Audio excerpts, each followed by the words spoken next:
नमस्कार दोस्तों, आप सभी का स्वागत है आपके अपने YouTube चैनल द यूनिवर्सल योगी पर। आइए शुरुआत करते हैं आज के इस इंटरेस्टिंग वीडियो की। रामायण एक पवित्र ग्रंथ है जो भारत के संस्कृति की पहचान है। रामायण पढ़ लेने से व्यक्ति सत्य और मानवता के पथ पर चलना शुरू कर देता है। रामायण की हर एक कहानी जितनी प्रेरणादायी है उतनी ही रोचक भी है। रामायण में बताए गए हर एक किरदार प्रभावशाली है। हर एक किरदार से जुड़ी कहानी पाठक को प्रेरित करती है और सीख देती है। रामायण के हर किरदार की तरह कुंभकर्ण की कहानी भी काफी रोचक और मजेदार भी है। कुंभकर्ण अपनी भूख और निद्रा के लिए काफी प्रसिद्ध था, क्योंकि राक्षस कुल का होने के बावजूद यह 6 महीने सोता था और 6 महीने जागता था। हर कोई जानता है कि कुंभकर्ण बहुत सोता था, लेकिन इसके सोने के पीछे की कहानी क्या है ये शायद बहुत कम लोग जानते हैं।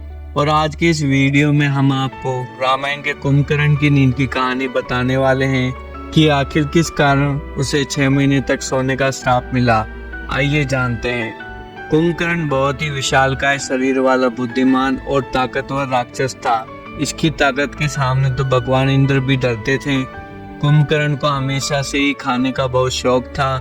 विशालकाय शरीर होने के कारण वह एक बार में हजारों लाखों लोगों का खाना खा जाता था। उसकी सेना और राज्य के दास खाना जुटाते जुटाते थक जाते थे, लेकिन कुंभकर्ण का मुख समाप्त नहीं होता था।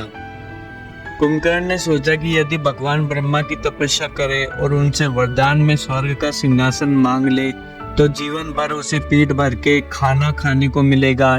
ये सोच कुंभकर्ण और इसके दोनों भाई रावण और विभीषण भी इसके साथ तपस्या करना शुरू कर देते हैं। भगवान ब्रह्मा का नाम जपते हुए लंबे समय तक तपस्या करते हैं। इधर भगवान इंद्र को भी डर था कि कहीं भगवान ब्रह्मा इनसे प्रसन्न होकर वरदान मांगने को ना कहे, और यदि उन्होंने ऐसा किया तो निश्चित ही कुंभकर्ण स्वर्ग का सिंहासन मांग लेगा। ये डर उन्हें सता रहा था और यही चिंता लेकर भगवान इंद्र माँ सरस्वती के पास जाते हैं और अपनी सारी चिंता व्यक्त करते हैं। उधर भगवान ब्रह्मा कुंभकर्ण की तपस्या से प्रसन्न हो चुके थे और फिर वे उन तीनों को दर्शन देते हैं। भगवान ब्रह्मा कुंभकर्ण को मनचाहा वरदान मांगने के लिए कहते हैं।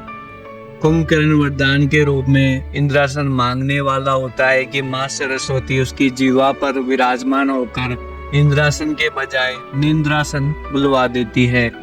रावण या कुंभकर्ण ये समझ पाते कि तब तक भगवान ब्रह्मा तथास्तु बोल चुके होते हैं। इसके बाद जब कुंभकर्ण और रावण को इस बात का एहसास होता है तो वे भगवान ब्रह्मा को वरदान वापस लेने के लिए कहते हैं, लेकिन भगवान ब्रह्मा कहते हैं कि एक बार दे दिया वरदान वापस नहीं लिया जा सकता।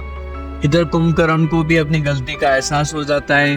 वह भगवान ब्रह्मा के सामने रोने गिड़गिड़ाने लगता है। तब भगवान ब्रह्मा कहते हैं कि मैं वरदान तो वापस नहीं ले सकता, लेकिन इस वरदान के प्रभाव को कम जरूर कर सकता हूँ।